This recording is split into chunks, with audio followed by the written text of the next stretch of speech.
নিরাপদ internet browsing এর জন্য আমাদের 6টি সহজ ধাপ অনুসরণ করো। প্রথমেই অপরিচিত বা যাচাই না করা কোনো লিঙ্কে ক্লিক করো না। এ ধরনের অনিরাপদ লিঙ্ক তোমাকে ক্ষতিকর ওয়েবসাইটে নিয়ে যেতে পারে বা তোমার ডিভাইসে ম্যালওয়্যার ইনস্টল করতে পারে, যা তোমার ডেটা চুরি করে ফেলতে পারে। কিভাবে লিঙ্ক যাচাই করবে?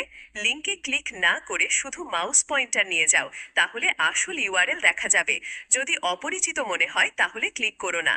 এছাড়াও সংবেদনশীল তথ্য পাঠানোর সময় কখনোই এইচটিটিপি ব্যবহার করো না। এইচটিটিপিএস ব্যবহার করো, যা তোমার সংযোগকে নিরাপদ রাখে এবং ডেটা চুরি রোধ করে।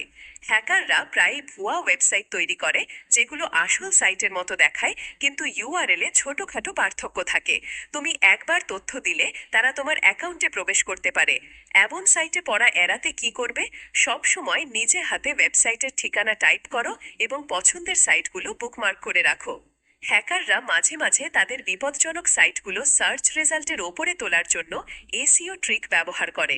তাই কোনো সার্চ রেজাল্টে ক্লিক করার আগে সব সময় লিঙ্ক যাচাই করো।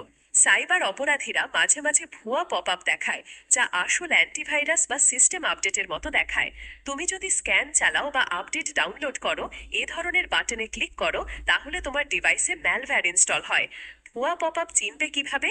আসল সতর্কবার্তা সাধারণত তোমাকে কিছু করতে নিষেধ করে, যেমন কোনো ওয়েবসাইটে না যেতে বলে, কিন্তু ভুয়া সতর্কবার্তা তোমাকে কিছু করতে বলে, যেমন কোনো লিঙ্কে ক্লিক করতে বলে। সব শেষে, যদি ভুল করে সন্দেহজনক কোনো লিঙ্কে ক্লিক করো বা মনে হয় কেউ তোমাকে টার্গেট করছে, অযথা আতঙ্কিত হয়ো না। ইন্টারনেট কানেকশন বন্ধ করো, একটি ভাইরাস স্ক্যান চালাও এবং প্রয়োজনে বিশ্বস্ত আইটি বিশেষজ্ঞের সহায়তা নাও। মনে রেখো, ইন্টারনেট বিপজ্জনক হতে পারে। সতর্ক থাকো, নিরাপদ থাকো।